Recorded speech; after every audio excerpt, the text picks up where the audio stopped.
إن الحمد لله نحمده ونستعينه ونستغفره ونعوذ بالله من شرور أنفسنا ومن سيئات أعمالنا من يهده الله فلا مضل له ومن يضلل فلا هادي له أشهد أن لا إله إلا الله وحده لا شريك له وأشهد أن محمدا عبده ورسوله أما بعد فندرojmë Allahun Azza wa Jall, ata e lavdërojmë, atij jemi mirënjohës, atij kërkojmë ndihmë dhe mbështetje, vetëm tek ai gjejmë forcë për të vazhduar në rrugën drejt tij dhe drejt xheneteve të tij. Tek ai gjejmë strehim dhe mbrojtje, të na ruaj nga çdo devijim që na pengon në rrugtimin ton drejt Allahut Azza wa Jall. Atë që Allah subhanahu wa taala ka udhëzuar, ai është i udhëzuar në rrugën e drejtë, i ndriçuari dhe askush nuk mund ta dërgojë në errësirë. Nuk mund ta pengojë nga kjo rrugë. Sepse Allah subhanahu wa taala është miku i tij, i dashur i tij. Dhe atë që Allah subhanahu wa taala e ka lënë në humbje, ai vetë e ka zgjedhur rrugën e errësirës. Nuk ju mbështet Allah subhanahu wa taala, nuk kërkoi ndihmën e tij. Nuk i la çështjet e tij në dorën e Zotit xheleshan. Dhe pa dyshim që ai që largohet nga Allahu subhanahu wa taala, ai është i destinuar që të jetë i humbur.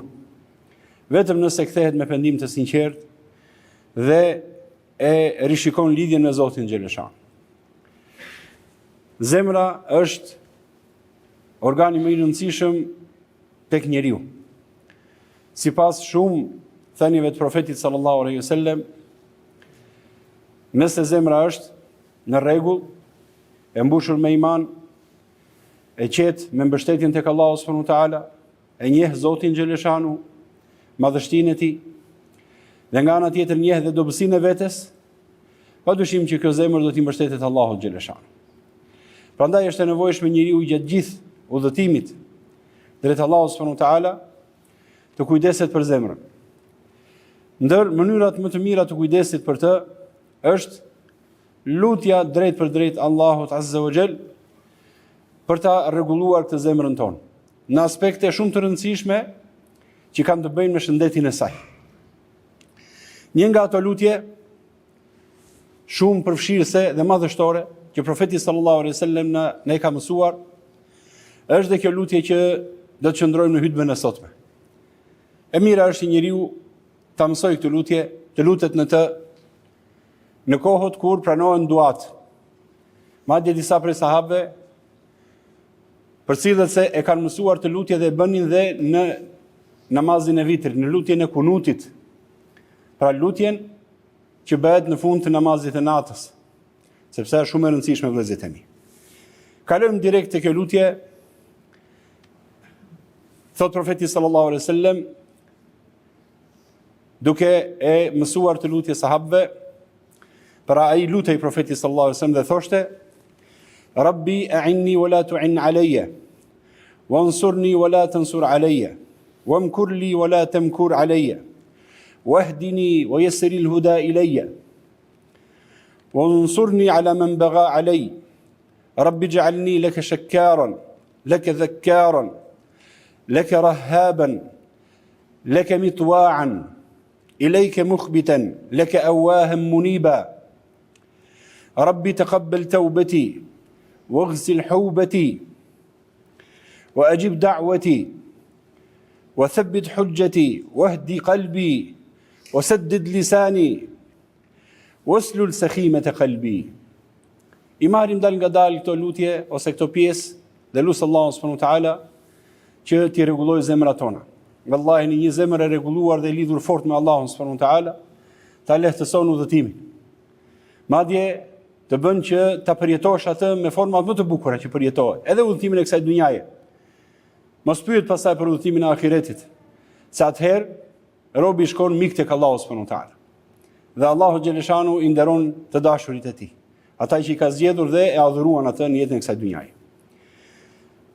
Lutja për ulja dhe nënshtrimin ndaj Allahut subhanahu wa taala me fjalë që i takojnë madhështisë së tij janë preçelsave më të mëdhenj të largimit të vështirësive dhe ngushticave. Në këtë gjendje robi shfaq varfërinë e tij të plot para Allahut subhanahu wa taala dhe dorëzimin e tij të sinqertë. Sepse ai e di se vetëm Allahu është i plot pushtetshëm që t'i përgjigjet lutjeve. ai e ka në dorë që të përgjigjet tyre lutjeve dhe t'i bëjë realitet. Në këtë hadith Ibn Abbasi, Allahu qoftë i kënaqur me të dhe taatin e tij, transmeton se profeti sallallahu alaihi wasallam në lutje thoshte. Pra fillonte dhe thoshte: Rabbi a'inni. O Zoti im, më ndihmo. Vallahi o vëllezërit e mi, nëse nuk në ndihmon Allahu subhanahu wa taala, edhe një namaz nuk e bëjmë dot. Vallahi një hap nuk e hedhim dot. Që ta adhurojmë Zotin xheleshan. Ne e falim namazin, e adhurojmë Allahun subhanahu wa taala, sepse Allahu xheleshanu ka dashur që ne ta bëjmë këtë punë. Është Allahu që na ka ndihmuar subhanahu wa taala. Duhet ta ndjejmë këtë gjë sa herë që falim namazin, ta dimë që kjo është një mirësi që na ka dhuruar Allahu xheleshanu. Prandaj në këtë lutje dhe në gjithë ato që do të vinë më poshtë, merrni në një rregull vëllezërit e mi. Kur na udhëzon profeti sallallahu alaihi wasallam dhe thotë që lutu me këtë lutje, në të njëjtën kohë na urdhëron dhe të meditojmë në të, dhe të marrim të gjitha masat për ta bërë sa më mirë atë për cilën profeti sallallahu alaihi wasallam na udhëzon që të lutemi. Merreni si rregull dhe zbatojeni në gjitha këto lutje, madje në gjithë lutjet që na ka udhëzuar profeti sallallahu alaihi wasallam. O Zoti im, më ndihmo. Do me thonë, të kërkoj prej teje ndihmë dhe sukses për qenë i bindur ndaj teje dhe për të ta adhuruar në mënyrë më të përsosur. E dini atë hadithin tjetër. Në fund të çdo namazi i tha profeti sallallahu alaihi wasallam Muadhit, duke thënë të dua o Muadh, mos haroj që në fund të çdo namazi të thuash Allahumma a'inni, edhe kjo, Rabbi a'inni. O Zot, më ndihmo ala dhikrike wa shukrike wa husni ibadetik. Më ndihmo o Zot që të kujtoj ashtu si ti kënaqesh. Ti je mirënjohës ndaj teje ashtu si ti të kënaqesh. Dhe të ta adhuroj ty ashtu si ti kënaqesh. Pra a'inni, o Zot, më ndihmo të ta adhuroj ashtu si ti je i kënaqur prej meje. Kjo është hapi i parë. Dhe kjo vërtet është madhështore. Pse ekzistojmë në këtë dynjë vëllezërit e mi? Pse na ka krijuar Allahu? Ne marrim frymë në rreth zemra që s'është në dorën tonë, sepse Allahu do të rah. Pse? Sepse duhet të adhurojmë Allahun subhanahu wa taala. Atëherë që në fillim profeti sallallahu alaihi wasallam mëson, lutë Allahun, o Zot më ndihmo, a'inni. Pra më ndihmo që të adhuroj ashtu si ti je i kënaqur. Gjithashtu, a'inni, më ndihmo të kërkoj mbështetjen tënde në të gjitha çështjet e fesë, të dunjas dhe të ahiretit. Edhe përballë armiqve dhe kundërshtarëve, atyre që më pengojnë rrugën drejt teje o Zoti. Pra më ndihmo, kërkon ndihmë kjo kur thua, o Zot më ndihmo, atëherë kjo është e përgjithshme. Kjo është mbështetje tek Allahu xhaleshano. Lutja e parë. Lutja e dytë. Wala tu'in alayya. Dhe mos ndihmo të tjerët kundër meje. Cilët janë ata të tjerë që mund të ndihmohen kundër teje, ose që mund të bëhen të fuqishëm kundër teje? Dhe gjithë qëllimi është çfarë? Të të pengojnë nga rruga e Allahut xhaleshano. Cilët janë ata faktorë? E para është vetja ime, epshet e mia.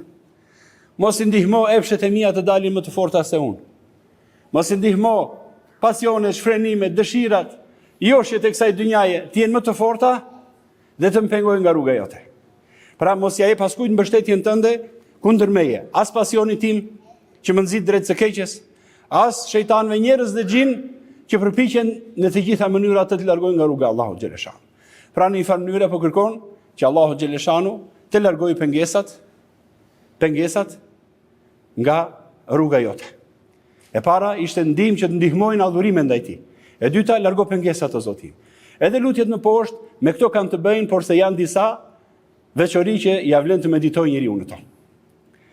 Vion profeti sallallahu alajhi wasallam dhe thotë: "Wansurni", pra më jep fitore o Zot. Normalisht njeriu do të përballet në këtë dynja, ka përballje, sfida, përplasje. Dhe o do dalësh i fituar, o do dalësh i humbur. Atëherë i thua: "Wansurni", më jep fitore o Zot, në çdo përballje në këtë dynja. Kjo është kërkesë për ndihmë dhe triumf në çdo gjendje. Disa dietar kanë thënë se kuptimi është më jep fitore kundër vetes time që më nxit drejt së keqes, sepse ajo është armiku më i rëndësishëm. Siç thot Allahu xhaleshanu në Kur'an, duke vënë fjalët pra në gojën e Jusufit alayhis salam ose të Zelihas, inna an-nafsa la'ammaratun bis-su illa ma rahima rabbi. Nefsi vërtet urdhëron për të keqe, përveç atë që e ka mëshiruar Zoti. Pra nefsi urdhëron për të këqija dhe unë kërkoj ndihmën e Allahut dhe fitoren kundrejt nefsit tim.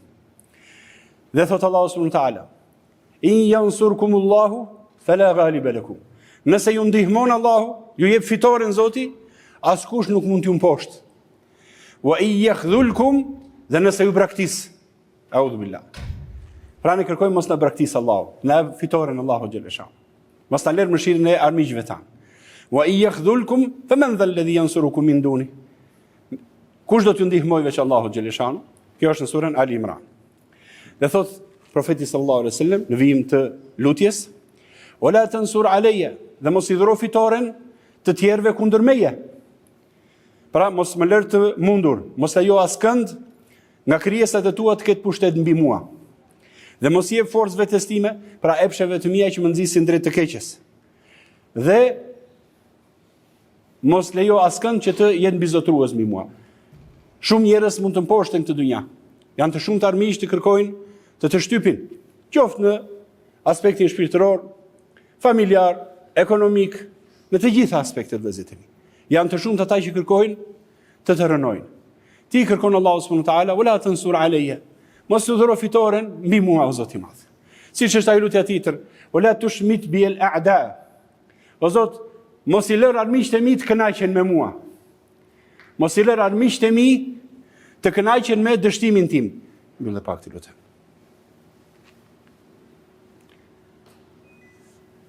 Mos i lër armiqtë e mi të kënaqen me mua, me dështimin tim, me mposhtjen time. Kjo tregon që ti e lut Allahun subhanahu wa taala që edhe në jetën e kësaj dynjaje, kur të mos poshtërohesh, mos nënshtrohesh, mos nënçmohesh. Mund të humbësh një betejë, 2, 3, por elhamdulillah në jetën tënde gjithmonë do ngrihesh. Gjithmonë do forcohesh. Pra, wala tansur alayya. Pastaj vjen profeti sallallahu alaihi wasallam dhe thot: "Wamkur li wala tamkur alayya." Mekri çfarë është el mekr? Mekri nën kupton që dikush t'i kundërvihet armikut në mënyrë të fshehtë, nga një drejtim që armiku nuk e pret. Pra mekri është, themi në gjuhën njerëzore, një lloj intrige me mënyra jo të dukshme, me të cilat i vepron kundër armikut. Ti e lut Allahun dhe i thua subhanahu wa taala: "O Zoti im, vepro në të mirën time dhe thur kurthe kundër armiqve të mi, që ata të mos ja dalin në kurthet e tyre dhe në planet e tyre." Pra, wamkur li, o Zot, vepro në të mirën time. Pra, edhe ti o Zot, hidhja poshtë kurthet e tyre. Ky termi atribuohet Allahut të madhëruar dhe nuk kupton që Allahu i godet armiqtë e tij me dënim dhe ndëshkim, me rrugë që ata as si mendojnë dhe as si imagjinojnë. Dhe kjo është madhështia e Allahut subhanahu wa taala, askush nuk përballet me Zotin. Wa makaru wa makar Allah, thot Allahu në ajetin e Kuranit. Dhe ata thurin kurthe dhe intriga, por edhe Allahu ka kurthe dhe intrigat e tij. Wallahu khairul makirin, dhe Allahu është më i miri që thur kurthe dhe intriga. Edhe bien armiqt brenda në kurthe që i ngre Zoti subhanahu wa taala. Pra ti thua: "Wamkur li", o Zot, vepro në të mirën time, me mënyra që i di Zoti xhelel shah. Nuk ka nevojë që ti të jesh më i fortë, të dalësh më i fortë se armiku, ose ti të përballesh dhe ti ta realizosh fitoren. Jo, alhamdulillah, lere Zotin ta bëj Zoti subhanahu wa taala. E bën më mirë Allahu xhelel shah. Pra kur thua wamkur li wala tamkur alayya, pra dhe mos i lejo armiqtë e mi që të bëjnë intriga dhe kurthe me mënyrë që unë si përballoj dot o Zot. Janë jashtë fuqive të mia, jam njeri i dobët, i vogël, i pafuqishëm. Dhe shpesh në përballje me ligësinë nuk mund t'ja dalësh intrigave të tyre. Si thot Allahu subhanahu wa taala: "Walau kana makruhum litazula minhu al-jibal wa makaru wa 'inda Allahi makruhum." Dhe ata thurin intriga, dhe tek Allahu janë intrigat e tyre. Edhe sikur ato kurthe dhe intrigat e tyre të ishin të tilla që edhe malet të lëviznin nga vendi. Pra mund të ketë intriga të tilla që ti nuk i përballon dot. Kur thua wamkur li wala tamkur alayhi, ti e lën dorë Allahu subhanahu wa taala. Ai që ka të gjitha në dorë. Si bën kurthe dhe intriga për profetin sallallahu alaihi wasallam. Wa idh yamkuru bika alladhina kafaru li yuthbituka aw yukhrijuka aw yaqtuluka. Kujto se si bënin intriga kundër teje, o Muhammed. I tharë në Mekës, Kurejshët, që ose të izolonin, ose të dëbonin nga Meka, ose të vrisnin, dhe vendosën për të vrarë profetin sallallahu alaihi wasallam. E megjithatë, e bëri Zoti, i cili yamkuru bil kafirin, dhe i hedh poshtë intrigat e tyre, jo vetëm që nuk e vran dot profetin sallallahu alaihi wasallam, madje doli nga dera e shtëpisë, ndërkohë që ishin mbledhur për ta vrarë. Doli nga dera e shtëpisë së tij. Dhe subhanallahu Zoti hodhi gjumë në sytë e tyre. Dhe nuk mund të ta shihnin kur dil. Madje mori dhe u hodhi në kokat e tyre. Kur doli nga shtëpia, jo vetëm që se vran dot, por thjesht doli mu para hundës së tyre. Dhe iku profeti sallallahu alaihi wasallam. Se është nën planin e Allahut subhanahu wa taala çdo gjë. Pra mos u duket e vogël kjo. Wa mkur li wala tamkur alayya. O Zot, vepro në të mirën time dhe largohi kurthet dhe intrigat e të këqija kundër meje. Kjo është edhe një herë mbështetje tek Allahu subhanahu wa taala dhe fuqia e tij. Pastaj vjen profeti sallallahu alaihi wasallam. Edhe kjo çështje është shumë e rëndësishme për zemrën. Thot: "Wahdini", do më thëmë më drejto, më udhëzo o Zot. Dhe më jep suksesin e udhëzimit që vjen prej teje. El huda, udhëzimi është madhështore, subhanallahu. Udhëzimi i Allahut është atë që Allahu e ka udhëzuar sa herë themi në çdo fillim i hutbeje. Kjo udhëzon Allahu është i udhëzuari. Udhëzimi është dhuratë madhështore. Dhe udhëzimi vjen në forma të ndryshme. Udhëzimi i qartësimit të vërtetës, të t'jap Zoti dije të dobishme, të përballë me dije të saktë, të pastër, që është me rrejnë tek shpallja e Zotit xheleshano. Pastaj të t'jap një kuptim të mirë, të saktë të kësaj shpalljeje. Pastaj të bëj që ta zbatosh atë, të jap sukses, të ufik, që ti ta zbatosh dhe të jetosh sipas saj. Pra udhëzimi është i llojeve të ndryshme. Pra ti kur thua wahdini, o Zot më jep udhëzimin. Pa udhëzim ti nuk e ku udhëton tek Allahu subhanahu wa taala. Je nisur po ku po shkon? Nëse s'ke udhëzim, atëherë do udhëzim nga Allahu xheleshano. Prandaj thua wahdini. Në çdo namaz çfarë themi? Ihdina siratal mustaqim. Na udhëzon në rrugën e drejtë. Pra wahdini, edhe ky hadith madhështor, subhanallahu. Do më thënë me drejto, me frymëzo dhe më jep suksesin e udhëzimit që vjen prej teje. Derisa të mos largohem prej tij deri në ditën që do të takoj o Zot. Do të thotë, me drejtoj ti o Zot drejt të vërtetës në çdo hap. Më mëso rrugën më të drejtë, më frymëzo për të zgjedhur më të mirën, më jep suksesin dhe të gjithë mjetet e nevojshme për të udhëzuar, përfshi këtu çdo lloj udhëzimi që më afron ti o Zot i madh. Udhëzimin e zemrës, të mendjes, të sjelljes, të vendimarrjes, udhëzim në moral, udhëzim në adhurimet për kushtuar Allahut, ti bësh të sakta, të rregullta në moral, me morale që ka dashur Zoti xheleshano. Në familje, në punë, në çdo situatë jetës, ke nevojë për udhëzimin e Zotit. Prandaj dhe 17 herë në ditë ti thua më udhëzo në rrugën e drejtë. Se ke nevojë në çdo çast të jetës tënde për udhëzim nga Allahu. Nuk ka ndonjëherë mundësi njeriu të thotë më unë udhëzuar jam tani, musliman, ç'është ky udhëzim? Ke nevojë vallahi në çdo çast. Çdo hap që e hedh. Prandaj kjo wahdini është madhështore si lutje. Udhëzo me ditori, me njohuri, me frymëzim, me mbrojtje, me ndriçim të brendshëm, me shoqëri të mirë dhe zemër të qëndrueshme. Dhe kjo është pjesë e udhëzimit dhe të ufikut, suksesit që jep Zoti xheleshano.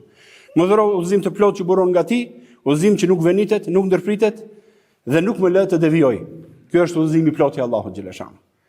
Që ecë vazhdimisht në istiqame pra në rrugë të drejtë, pa u lëkundur nga rruga që ke nisur. Derisa të takoj dhe dal para teje. Pra wahdini. Pastaj çfarë thot? Wa yassiril hudaya ilayya. Wa yassiril huda ilayya. Dhe lehtësoje udhëzimin të vit tek unë. Se udhëzimi ndonjëherë mund të kërkoj çmime të mëdha. Mund të kërkoj kushte të shumta, çmim i madh që të arrish udhëzimin. Vallahi nëse sot do të kërkonin që të paguaje për udhëzimin, vallahi sikur gjithë dynjan ta jepje. Edhe një herë sa ajo. Do t'ja vlente dhe prap do isha i mangët që të kërkojë udhëzimin Allahut xheleshano. Sidomos në kohën e sotme. Në kohën në të cilën njeriu subhanallahu në çdo çast mund të largohet, mund të zbehet venitet imani në zemrën e tij. Prandaj kur thua wa yassiril huda ilayya, ma lehtëso udhëzimin të vit tek unë o Zoti. Mos më vështirëso udhëzimin, ma lehtëso rrugën drejt teje. Dhe në fakt Allahu i ka të gjitha në dorë. E lehtëson Zoti subhanahu wa taala udhëtimin e dikujt. Dika e bën një njerëz të thjeshtë, i cili kënaqet me ato që i ka dhënë Allahu xheleshano. I ka dhënë një iman të pastër, të sinqert, dije të pastër dhe përkushtim në adhurimet ndaj familjes së vet, me një jetë jo të ngarkuar. Vazhdon jetën në këtë formë, i patrazuar nga fitnë dhe sprova. Ky është një lehtësim i madh subhanallahu. Si tha dhe profeti sallallahu alaihi wasallam. Kjo është diçka e madhe shumë, pra që udhëzimi që ty hysh në xhenet. Por ajo është e thjeshtë për atë që ja lehtëson Allahu. Prandaj dhe profeti sallallahu alaihi wasallam thotë, kërkoja të ta lehtësoj Allahu xheleshano. Ka njerëz që subhanallahu për të marrë udhëzimin në rrugën e drejtë, domethënë argjuan gjithë jetën e tyre, harxhuan.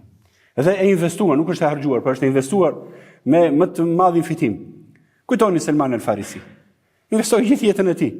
Udhëtoi, domethënë iku nga familja e vet dhe shkoi të kërkonte derisa i gjeti Muhamedit sallallahu alaihi wasallam. Pastaj kujtoni sa njerëz për të kërkuar udhëzimin në rrugën e drejtë kanë humbur shumë gjëra. Shumë njerëz kanë dhënë dhe jetën. Si thotë profeti sallallahu alaihi wasallam, ka pasur popull dhe njerëz që për të mbrojtur udhëzimin nuk ktheheshin nga rruga e Allahut subhanahu wa taala edhe sikur t'u kushtonte jetën. Ka pas për tyre një nan, u hodh fëmia e saj në zjarr, bashkë me fëmijën e saj u hodh në zjarr, dhe nuk hoqi dorë nga imani. Një tjetër i vendoste sharra me kokës dhe ndahej në dy pjesë dhe nuk e linte udhëzimin e Allahut subhanahu wa taala. Pse? Se kërkonte xhenetin e Allahut xhaleshan. Profeti sallallahu alaihi wasallam, i mëshirshëm me ummetin e tij, thotë: "Ma lehtëso udhëzimin tek unë o Zoti im. Mi bëj të thjeshta çështjet e udhëzimit. Elus Allahu na lehtësoj udhëzimin. Nuk jemi njerëz të aq të fortë në besim dhe e njohim veten tonë. Por elusim Allahun subhanahu wa taala që të na lehtësoj Allahu xhaleshan rrugën drejt tij dhe në hyrjen në xhenetet e tij." Pastaj thot profeti sallallahu alaihi wasallam: "Wansurni ala man bagha alayya." Edhe kjo është një lutje për fitore në përballje me të këqijt, por në këtë rast është pak më specifike. Pra, dhe më jep fitore në kundër atij që më ka bërë padrejtësi. Pra është një lutje pak më e veçantë. Normalisht në jetën e kësaj dhunjaje njeriu të përballet me padrejtësi të ndryshme. Padrejtësi do të cënojnë jetën e njeriu në të gjitha aspektet, edhe anën fetare, edhe anën e kësaj dhunjaje. Dhe njeriu do përballet, nuk ka njeri që s'përballet me padrejtësi në dhunja. Prandaj ka nevojë që të ndihmojë Allahu xhaleshan. Dhe kjo është më ndihmo kundër atij që më shtyp, më dëmton dhe kalon kufin ndaj meje. Kjo vjen si një përmendje veçantë pas kërkesës së përgjithshme që thamë më sipër, që më jep fitoren dhe mos i jep fitoren të tjerëve kundër meje. Pastaj vazhdon profeti sallallahu alaihi wasallam dhe përmend disa cilësi adhuruesish që na uzon që ne t'i kultivojmë këto cilësi në zemrën tonë o vëllezërit e mi. Nëse duam të jemi udhëtar të palodhur drejt Allahut xhaleshan. Dëgjoni çfarë thot profeti sallallahu alaihi wasallam. O Zot, Rabbi ij'alni laka shakkaran, laka dhakkaran. O Zot, më bëj të jem mirënjohës vetëm ndaj teje. Pra të jem mirënjohës dhe lavdërues vetëm ndaj teje. Do më thonë, mos më bëj për atyre që të falenderojnë, më bëj për atyre që të falenderojnë në çdo gjendje të jetës. Si në mirësi ashtu edhe në vështirësi. Të falenderoj me fjalë, me vepra, edhe fshehtas dhe haptas. Po ta shikosh leke shekkaron, vetëm për ty. Pra, na udhëzon që të jemi të sinqert në përkushtimin e mirënjohjes ndaj Allahut xhaleshan. Pra të jemi mirënjohës me sinqeritet ndaj teje, jo duke u shfaqur para njerëzve. Ti bësh veprat si mirënjohje ndaj Zotit, por që të shikojnë të tjerët. Leke shekkaron. Kjo formulim në arabisht vetëm për ty o Zot. Të jemi mirënjohës. Dietarë kanë përmendur shkurtimisht se mirënjohja ndaj Allahut ka 5 shtylla thelbësore. 5 shtylla thelbësore. Ti je mirënjohës ndaj Allahut xhaleshan. E para, pranimi i zemrës, që çdo mirësi vjen vetëm nga Allahu dhe jo nga forca, mendja dhe merita jon. Ti jemi të bindur dhe zemra jon të di, ti jemi të sigurt. Çdo mirësi që e kemi nga Zoti. As nga forca jon, as nga aftësitë tona, qoftë intelektuale, shpirtërore, fizike, materiale, financiare, s'ka asnjë lloj forcë. Allahu e ka dhënë. Këtë ta pranosh me zemër. Gjitha mirësi dedikoja dhe mendoj që ti ka dhënë Allahu xhaleshan. E dyta, lavdërimi me gjuhë. Pra duke thënë gjithmonë mos pushoj goja jote elhamdulillah, ash-shukru lillah. Allahumma lakal hamdu wash-shukr. Ty takon lavdërimi dhe mirënjohja o Zoti im. Mos pushoj goja jote se falënderuari Allahu subhanahu wa taala dhe duke i përmendur të mirësitë e tij. Dhe ti njohësh pra dhe ti përhapësh ndër njerëz. Së treti, nënshtrimi dhe përulja e brendshme. Do thotë që zemra jote të jetë e lidhur fort me dhuruesin e këtyre mirësive. Pra ti e lidh zemrën me dashuri me Allahun subhanahu wa taala. Nëse di që ai ti ka bërë të gjitha dhe gjithmonë do të falenderosh atë, edhe zemra jote do të jetë e lidhur dhe thotë elhamdulillah, do ta doj fort Allahun subhanahu wa taala. Sa është i prirur njeriu që ta dojë atë që i bën mirësi. Pra të medituarit në hajër, në këto mirësi e bën që gjithmonë zemra jote të jetë e lidhur me të. Së katërti, bindja praktike. Përdorimi i çdo mirësie vetëm në bindjen ndaj Allahut, jo në gjunafe. Si ka thënë Xhunejdi dhe shumë të tjerë. Domethënë që ti jesh mirënjohës, do thotë mos përdorësh asnjë mirësi të Allahut për t'i bërë gjunaf Allahut subhanahu wa taala. Ke mundësi ta bësh të punë? Syrin të ka dhënë Zoti, veshin të ka dhënë Zoti, dëgjimin, zemrën, mendjen, pasurinë, me të gjitha këto ke mundësi që mos i përdorësh asnjëherë në gjunaf ndaj Allahut subhanahu wa taala. Kjo është grad e mirënjohjes. Dhe e pesta, ta bësh të me sinqeritet, si tham pak më sipër. Pra gjithçka, nga këto që tham ti bësh me sinqeritet për Allahun xhaleshanu. Kështu lutja profetit sallallahu alaihi wasallam, më bëj falendërues vetëm për ty, përfshin të gjitha këto shtylla, njohjen e mirësive me zemër, pohimin dhe lavdërimin me gjuhë, nënshtrimin e shpirtit, përdorimin e begative vetëm për t'u bindur Allahut dhe jo në gjunafe ndaj tij. Dhe këto ti bësh me sinqeritet. Pastaj cilësia e dytë, ti jem për ty shumë përmendës, leke dhe kjaron. Do më thënë të të kujtoj dhe të përmend shpesh, në çdo kohë dhe në gjitha gjendjet. Do më thënë të të kujtoj shpesh vazhdimisht duke përmendur me zemër, me gjuhë dhe me vepra. Dhe kjar është forma që tregon përmendje të dendur, të qëndrueshme dhe të sinqert. Jo vetëm përsëritje fjalësh pa e kuptuar çfarë thua, pra dhikr. Jo, dhe kjar do thotë që ti jesh me vetdije të bësh të dhikr për Allahun subhanuhu teala. Pra profeti kërkon prej Allahut jo vetëm aftësinë për ta përmendur, por edhe suksesin, vazhdimsinë dhe ëmbëlsinë e dhikrit.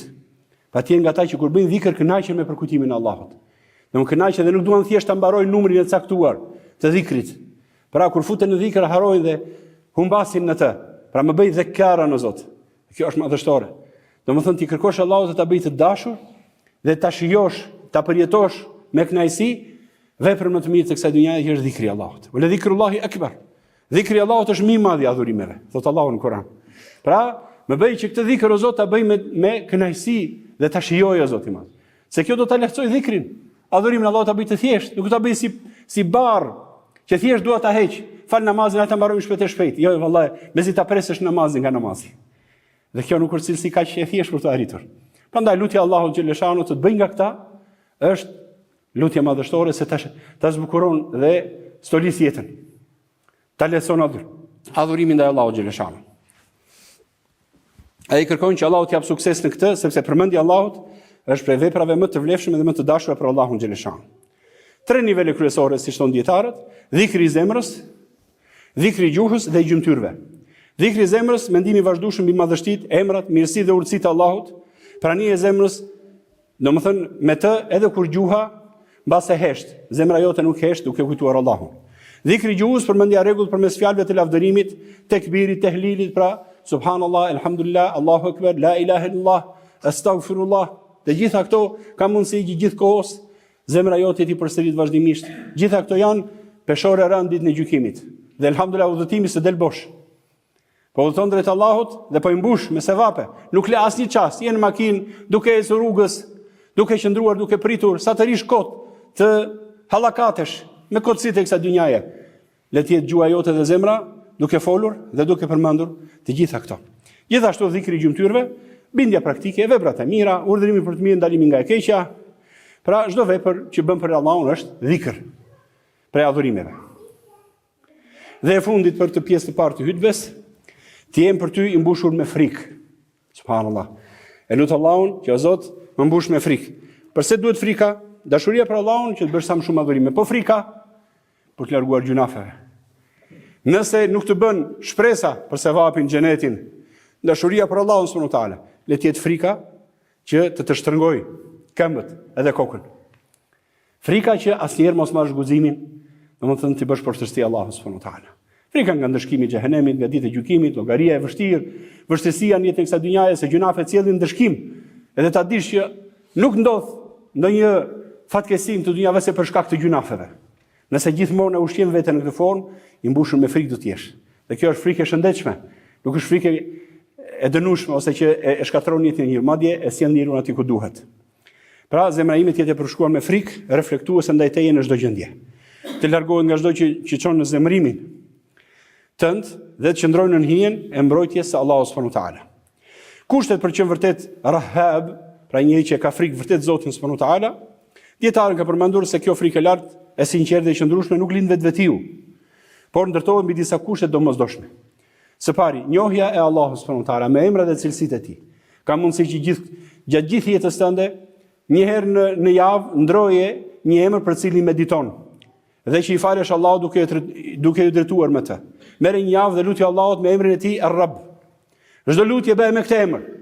Ja Rabb, kërkoj udhëzimin, kërkoj të më drejtosh, më jep risk, më jep këtë, më jep këtë. Merr emrin Ar-Razzaq, furnizuesi, ose Ash-Shafi, shëruesi. Merr çdo javë nga një emër të Allahut subhanahu wa taala, mediton atë. Dhe çdo lutje bëj Allahut me këtë emër. Kaloj në këtë formë gjatë gjithë kohës. 100 emra të Allahut subhanahu wa taala. Kaloj. Kjo të jetë jeta jote. Kjo është njohja e emrave të Allahut. Kjo të bën që ta kesh frikë Zotin subhanahu wa taala. Kesh frikë Allahun xheleshan madhështinë e tij.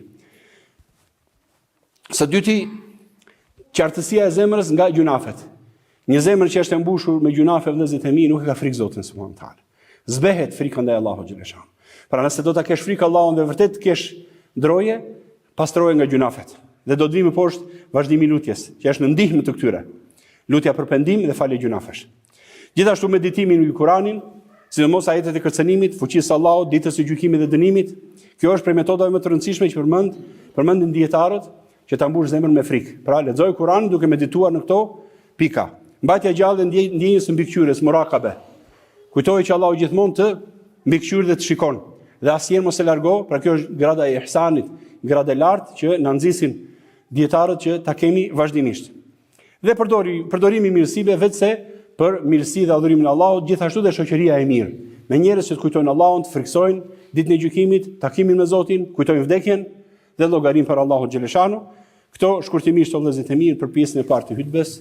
Elusallahu subhanahu wa taala të na stolis me këto cilësi. Elusallahu na jap zemrave tona.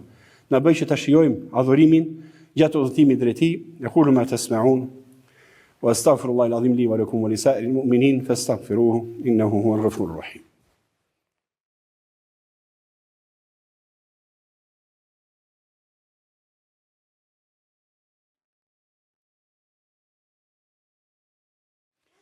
Bismillah, alhamdulillah, wassalatu wassalamu ala rasulillah. Vazhdojnë lutja e profetit sallallahu alaihi wasallam dhe thot: "Waj'alni laka muti'an ose mitwa'an, laka mukhbitan awahan muniba." Subhanallahu, cilësi shumë të rëndësishme. Këto ja vlen që njeriu të meditojë në secilin prej tyre, vallahi. Të gjitha këto sigurisht se thash, kjo lutje, çdo pikë të saj, njeriu ja vlen ta studiojë dhe të mendojë si mund të bëhen prej tyre. Një nga këto, më bëj o Zot që të jemi bindur ndaj teje. At-ta'a, bindja ndaj Allahut dhe profetit sallallahu alaihi wasallam. Si thot Allahu xheleshanu: "Wa ma arsalna min rasulin illa liyuta'a bi idhnillah." Nuk kemi dërguar profet vetëse që njerëzit i binden me lejen e Allahut subhanahu wa taala. Ti lutesh Allahut: "O Zot, ndihmo të bindem profetit sallallahu alaihi wasallam." Dhe të bindem rrugës që ti ke urdhëruar. Nëse s'do Zoti nuk i bindesh dot. Prandaj më bëj o Zot të bindur. Çdo thot bindja, zbatimi i urdhëresave, lënia e ndalesave, me sinqeritet për Allahun, në emër dashurisë për të, madhërimit të tij dhe me shpresë në shpërblimin e tij. Padyshim dhe nga frika e ndeshkimit të tij. Domethënë, më bëj o Zot të bindem shumë, të dorëzohem plotësisht ndaj urdhrit tënd. Ti përgjigjem me gatishmëri urdhrave të tua dhe të largohem me vendosmëri nga ndalesat e tua. Kjo është mituan. Kjo është adresa e takwas. Bindja, urdhrimi, domethënë zbatimi i urdhëresave, largimi i ndalesave, je bërë për muttaqinëve. Muttaqinët fol pasaj për shpëtimin e tyre dhe mos ndalo. Janë të zgjedhurit Allahut, janë miqtë e Zotit. Janë ata që Allahu kujdeset në mënyrë veçantë për ta. Pra o Zot më bëj të bindur ndaj teje. Edhe profeti sallallahu alaihi wasallam. Dhe thot: "Leke mukhbitan", të jem i përulur, i nënshtruar ndaj teje. Përulësia e zemrës, madhërimi i Allahut subhanahu wa taala, nënshtrimi pra i shpirtit tënd përpara Zotit, kjo është thelbi i Islamit. Çfarë është Islami vëllezërit e mi? Është istislam, dorëzim i plot tek Allahu subhanahu wa taala. Nënshtrim ndaj Allahut xheleshanu, me gjithçka që ai kërkon prej teje. Nënshtrim me të gjitha dimensionet e nënshtrimit. Pra i mbushur me përulësi të sinqertë, me zemër të thyer dhe të përulur para madhështisë tënde. Shenja e kësaj gjendje është zemra që i përkulet vetëm Allahut me respekt, nënshtrim dhe modesti të thellë. Janë cilësi edhe një herë po e përsëris vëllezërit e mi. Kur thot profeti dhe lut Allahun: "O Zot, më bëj të tillë", do thot do hedhësh gjithë hapat e mundshëm si krijesë që ti të stolisesh me këtë cilësi.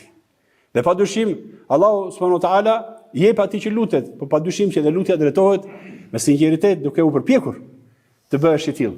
Thjesht vetëm fjalë, më bëj të tillë dhe ja le bëj ti o Zot se unë s'di të bëj ose nuk marr asnjë lloj hapi. Kjo i ngjet asaj që thanë jehudët, që i thanë Musait alayhis salam: "I këti dhe Zoti ju të luftoni se ne po presim këtu." Jo vëllai. Lutje, por se duke u përpjekur të bëhemi nga ata. Elusallahu na ndihmojë vëllezërit e mi. Dhe thot: "Ilejke awahan muniba", të jem awahan dhe munib, i sqarojmë këto dy cilësi janë vërtet madhështore. Ewah, ai që vajton, ai që lutet dhe thyhet përpara Allahut subhanahu wa taala. Pra vajton i thyer me zemër të thyer para Zotit, vajton. Qanë zemra e tij përpara Allahut subhanahu wa taala, se e di që nuk ja do të hap kun Allahu xhaleshan. E di që ka gabuar në të gjitha drejtimet, në të gjitha përmasat. Nuk ja ka dalë dot, edhe është ewah. Çdo më thon jetë ewah. Pra sikur ta kisha bërë këtë. Jetë ewah, do të thotë ai që vajton zemra e tij, se nuk është në rregull me Allahun xhaleshan. Kush e bën këtë vëllezërit e mi? Këtë bën vetëm ai që llogarit veten e tij dhe shikon sa i mangët është. Ai që di madhështinë e Allahut dhe kupton që kur si jep do të hakun Allahut xhaleshan. Pra ewah vjen në kuptimin e njeriu të ndjeshëm që dridhet para Allahut subhanahu wa taala, i drejtohet atij me lutje të buta, me vajtim të përulur, me lot që burojnë nga një zemër që i njeh në madhështinë e Allahut, por edhe mangësinë e robit. Nuk është gjendje emocionale, thjesht e momentit që qanë njeriu, emocionale, jo, është e vazhdueshme. E rëndon zemrën e këtij njeriu, prandaj jetë gjithmonë, edhe ankohet. Njeh madhështinë e Allahut, e kupton sa i varfër është ndaj mëshirës së Allahut subhanahu wa taala, dridhen nga frika e dënimit, shpreson fort në falje dhe mëshirën e Zotit xhaleshan.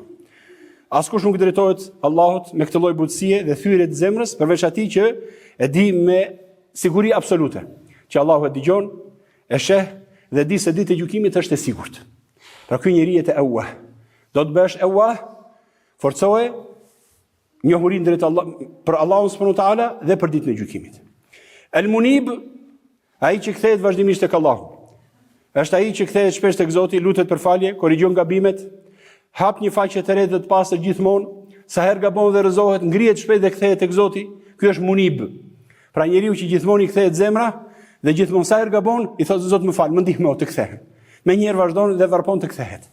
Asnjëherë nuk e zgjat largimin nga Allahu xhaleshan, asnjëherë. Ky është Munib, i kthyer tek Allahu subhanahu wa taala.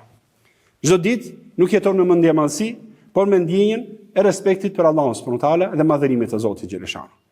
Munib është zemra që nuk ngelet e fortë në gjunafe, por ndjen dhimbjen e gjunafeve. I kthehet Allahut pavonesë dhe nuk lejon që errësira e gjunafeve ta bllokojë dhe ta izolojë nga mëshira e Allahut subhanahu wa taala. Pra këto ishin El Munib. Pastaj lutet profeti sallallahu alaihi wasallam dhe jam i detyruar që t'i them shkurtimisht përfundimin e kësaj lutjeje. Dhe thot, Rabbi taqabbal tawbati, o Zot pranoje pendimin tim. Pra erdhën tek gjunafet.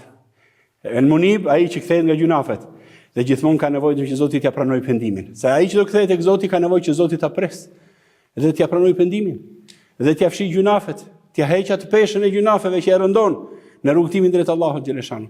O Zot pranoje pendimin tim. Dhe kushtet e pendimit nuk po i përmend, i kanë thënë dietarët kushte të shumta pendimi që njeriu të kthehet tek Zoti xhaleshanu, edhe vlera e penduarve shumë e madhe tek Zoti. Pastaj thot ughsil haubati, dhe pastroje gjunafin tim. Pra nuk thot vetëm pranoje pendimin, po laje gjunahin dhe gjurmët e tij. Gjunafet lën gjurmë tek njeriu. Lën gjurmë marrëdhëniet e tua me Zotin xhaleshan. Kur i thua Zotit, ughsil haubati, o Zot, fshi gjithë gjurmët e gjunafeve të mia. Mos i lër ato që të më pengojnë në udhëtimin e tij. Mos më privo nga shpërblimi për shkak të gjunafeve që kam bërë të shkuar. Fshi gjurmët e tyre dhe i fshin Allahu subhanahu wa taala. I fshin sikur mos ekzistonin kurrë në kurrës. A thua se s'ke gabuar ndonjëherë, i fshin Allahu subhanahu wa taala. Dhe kemi nevojë për këtë fshirje. Se ato s'të lën të ecësh përpara. Nuk të lën të përfitosh nga udhëzimi i Allahut xhaleshan. Prandaj wagsil haubati. Dhe pastroje dhe fshije tërësisht, laje, tamam siç lahet me ujë të pastër që të hiq edhe gjurma më e vogël e gjunafit.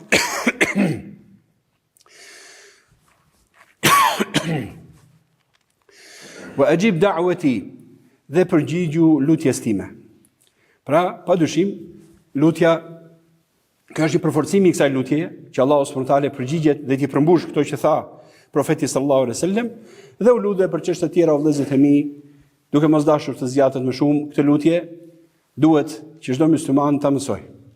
Ashtu sikur se mësuan sahabët, elus Allahu subhanahu wa taala të na udhëzojë në hajër, na udhëzojë në të mira o vëllezër e mi. Nëse Allahu na bëj nga ata që pendohen gjithmonë dhe adhurojnë Zotin ashtu si ai kënaqet prej tyre. Së fundmi çoni salavatet profetin ton Muhammedin sallallahu alaihi wasallam. Më të mirin edukues, edukator, mësues, që i mëson robërit e Zotit të kthehen tek Allahu subhanahu wa taala. Allahumma salli ala Muhammad wa ala ali Muhammad, kama sallaita ala Ibrahim wa ala ali Ibrahim innaka Hamidum Majid. Allahumma barik ala Muhammad wa ala ali Muhammad, كما باركت على إبراهيم وعلى آل إبراهيم إنك حميد مجيد وآخر دعوانا أن الحمد لله رب العالمين.